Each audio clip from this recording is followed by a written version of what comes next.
대통령이 지시하지도 않았는데 네. 일개 군의 삼성 장군인 밤쪽사령관이 이재명 야당 대표, 우원식 국회의장, 한동훈 여당 대표를 체포 구금해서 방첩사 구금시설에 구금하고 심문하겠다고 하는 거는 그러면 방첩사령관 혼자 생각이란 말씀이십니까? 아니 그게 요지입니다. 그 실시간 위치 추적 부탁하는 거 보니까 이 친구 이거 좀 이상하네라는 생각이 들었으면 피고인 부하에게 책임을 전가하시는 건 아니죠? 아니 그 얘기를 하는 게 지금 아니에요. 윤 전 대통령이 저렇게 얘기하지 말고 딱 인정하고 내가 잘못했다. 좀 이렇게 나가면 안 될까요? 저렇게 정말 구차하게 앞뒤 논리도 안 맞는 말을 계속 저러. 아니 여인영 방첩사령관이 그야말로 일개 삼소장군밖에 안 된 사람이 말이 정확히 맞아요. 어떻게 그 여야 대표 국회의장 체포하라고 지시할 수 있어요? 상식적으로? 뭐 재판부가 판단할 일이긴 합니다만 네. 저걸 그렇지 않다고 자기가 얘기했던 건 반국가 세력의 담화가 있음에 불구하고 그건 그게 아니다라고 얘기하는 그 말이 이해가 좀 안 간다고요. 저는 개인적으로 말이죠. 홍장원, 윤 직접 신문에 이재명 한동훈이 간첩은 아니지 않습니까? 라고 얘기했다라는 거죠. 어제 있었던 윤석열 전 대통령의 이 내란 혐의 재판 이제 30회차를 좀 들어가고 있습니다. 증인으로 다시 한번 나왔어요. 홍장원 전 차장. 근데 홍장원 전 차장을 윤석열 전 대통령도 직접 증인 신문을 했다라는 거죠. 두 사람 사이 어떤 얘기가 오갔는지 직접 들어보시죠. 싹 다 잡아들이라 했는데 그때는 누구 잡아들이라고 말씀하셨던 아니 겁니까? 그게 지금 아까 얘기를 하셨잖아. 계엄선포 담화문에 보면은 이 저 반국가 세력, 뭐 종북, 주사파, 뭐 반국가 세력 이런 얘기를 제가 막 쓰잖아요.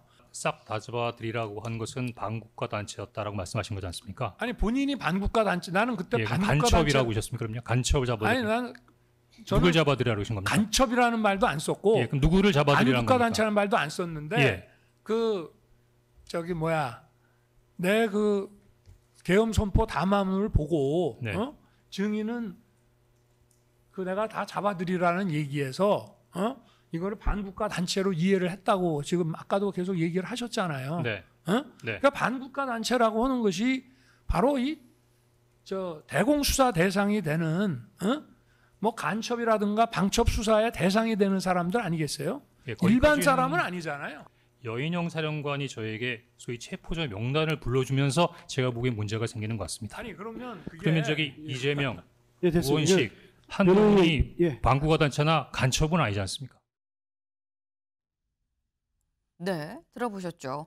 나는 간첩을 잡아들이라고 얘기를 한 거였었는데 그 말을 이상하게 해석을 했다.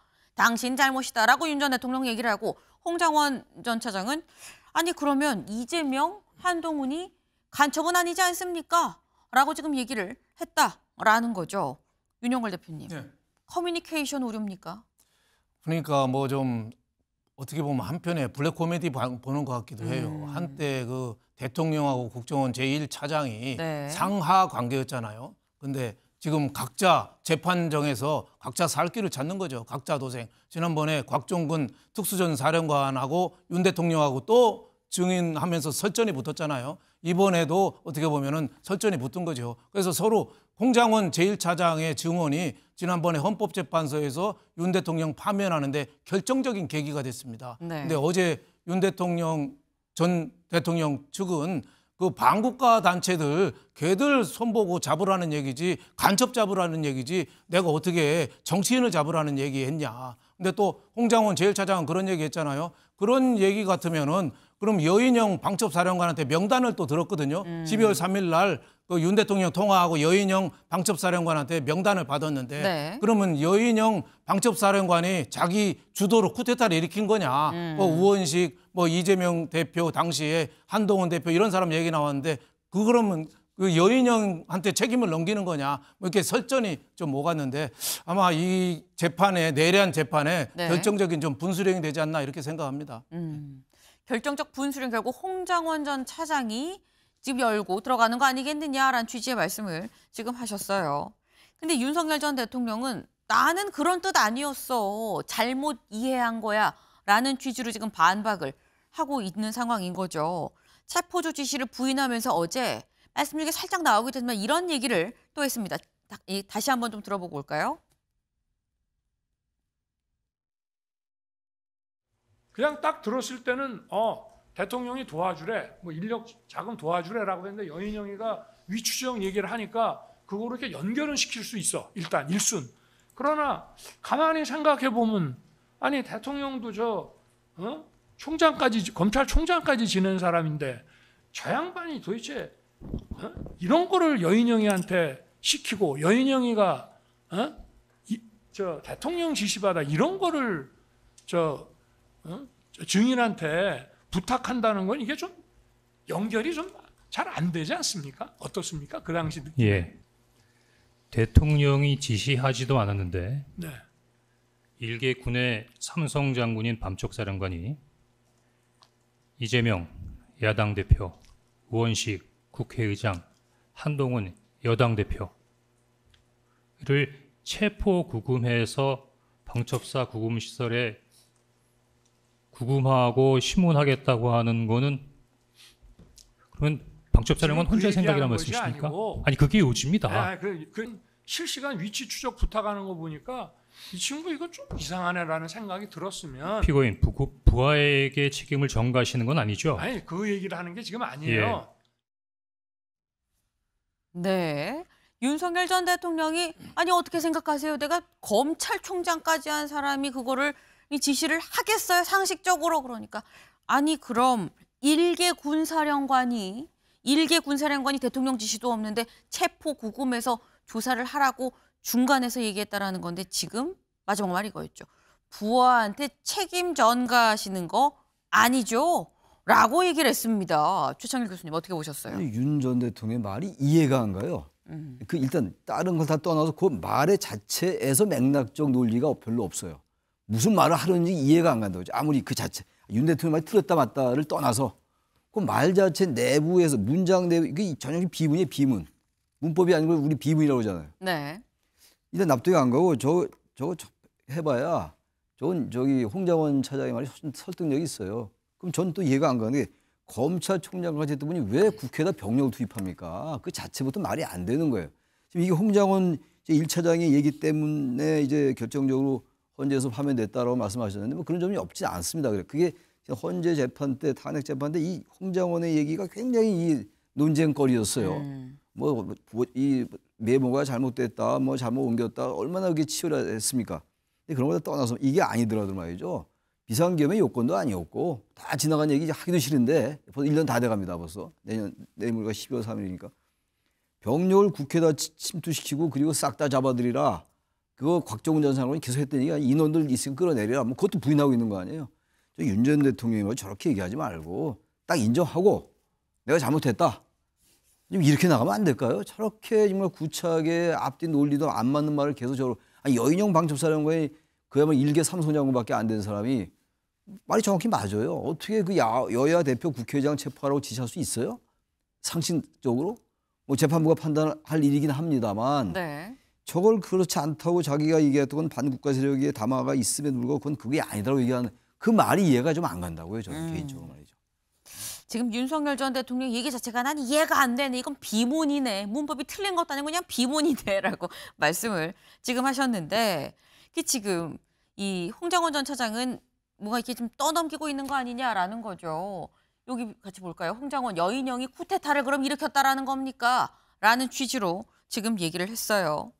그런데 사실 윤석열 전 대통령 지금까지의 진술을 봤을 때 나는 아닌데 얘가 잘못 얘기를 했어. 나는 아닌데 여기가 잘못 이해했어라고 말한 경우가 왕왕 있었죠.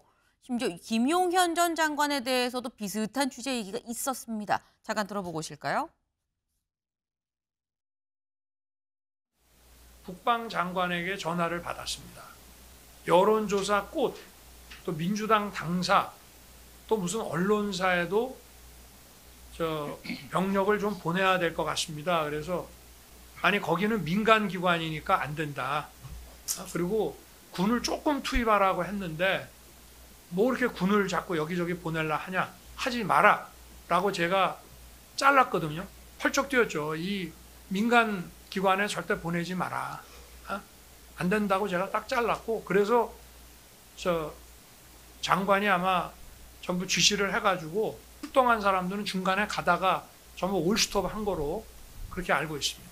언론사의 출동에 대해서는 전혀 허락한 바가 없고 당연합니다. 이 과정들은 다 김용현 장관이 했다는 그 말씀이시네요. 김용현 장관이 이제 하려고 생각을 했던 것 같은데 그래서 저는 하지 말라 그랬습니다. 네. 지금 윤석열 전 대통령의 큰 기조는 이거예요. 그러니까 나는 그 의도가 아닌데 아래에서 잘못 움직였다라는 취지로 지금 얘기를 하고 있는데 관련해서 궁금한 건 이겁니다. 이경민 변호사님. 그러니까 예를 들어서 남 탓이 다 인정이 된다고 한다면 그렇다고 한다면 윤석열 전 대통령의 내란 혐의는 무죄가 되는 것이냐 아니면 무죄가 되는 게 아니라고 뭐 일부 유죄만 인정이 된다고 하면 어쨌거나 우리는 그렇게 이 얘기를 들었던 게 내란죄는 뭐 무기징역 사형, 뭐 유죄 무죄가 중요한 거지 일부 유죄인지 많이가 중요한 게 아니다라는 얘기를 들었었는데 그럼 굳이 남 탓으로 넘긴다고 해서 형량이 안 줄어드는 거 아니야라는 생각도 들거든요.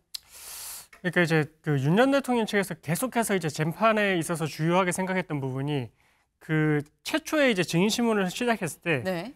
밑에 있는 부하들을 대상으로 하지 말고 군 수뇌부부터 하자 이렇게 이야기를 했었거든요. 홍장훈 차장부터 시작해서 어쨌든 중요한 증인들부터 먼저 하자. 그렇게 해서 만약에 진술의 신빙성이 오락가락하고 내가 지시하지 않았다라는 취지에 뭔가 이제 증인이 그렇게 말을 해줘라는 취지로 어떻게 보면 이제 그런 진술이 나오기를 원했는데 그렇게 됐다면은 이 진술들이 계속해서 이제 뭔가 이제 증인들의 신빙성을 좀 믿기 어렵다. 이렇게 이제 만약에 판단이 되는 쪽으로 갔다라면 네. 그러면은 이 내란 관련해서도 뭐 정말 이제 뭐 확대 해석을 해서 생각해 보면 그럼 내란 관련해서도 정말로 이제 그때 당시에 뭐 이 대공 수사를 위해서 아니면 부정 선거를 위해서 이런 대통령의 의중이 있었고 그건 대통령의 고도의 정치적인 판단 하에 진행을 했던 부분이기 때문에 참작할 여지도 있고 그런 부분들이 결국은 이제 뭐 비상계엄을 선택을 하는 데 있어서 이 폭동까지는 아니었다. 그러니까 뭔가 이제 뭐 국회에 병력을 투입을 한 것도 어느 정도 참작을 할 만한 그런 상황이었다라고 네. 이제 뭔가 이제 본인이 생각했을 때는 좀 이렇게 이 유리한 쪽으로 포섭을 하려고 했었던 것 같은데 근데 그것들이 사실은 뭐 그냥 기계적으로 생각을 하고 이론을 세우는 것과 실제 증인들이 그렇게 이제 진술을 해주는 건 너무나 차이가 크거든요. 오늘 이제 홍장원 차장이 그런 이제 증인 신문을 했을 때 그 윤 전 대통령이 답답해하는 모습, 네. 전형적으로 재판에 갔을 때 증인 신문에서 본인한테 불리한 증언이 계속 쏟아지면 제발 좀 이런 증언 좀 해줘라는 식으로까지 보여질 정도로 정말 애절하고 이렇게 처절하게끔 이제 신문을 하는 그런 모습으로도 비춰지는 부분이어가지고 아마 되게 이제 본인들이 생각해왔던 그런 설계대로 가지 않고 이게 정말로 어떻게 보면은 좀 유죄 쪽으로 가는 듯한 뭔가 이제 본인들이 생각했던 유리한 진술을 끌어내려고 했다가 오히려 더 역풍을 맞는 듯한 그런 증언들이 많이 쏟아져 나와서 그래서 뭐 윤 전 대통령이 최초에 생각했던 뭐 내란 우두머리 혐의를 무죄로 만들려고 했던 그 계획은 좀 점점 더 어려워지는 게 아닌가라고 좀 추측이 됩니다. 네.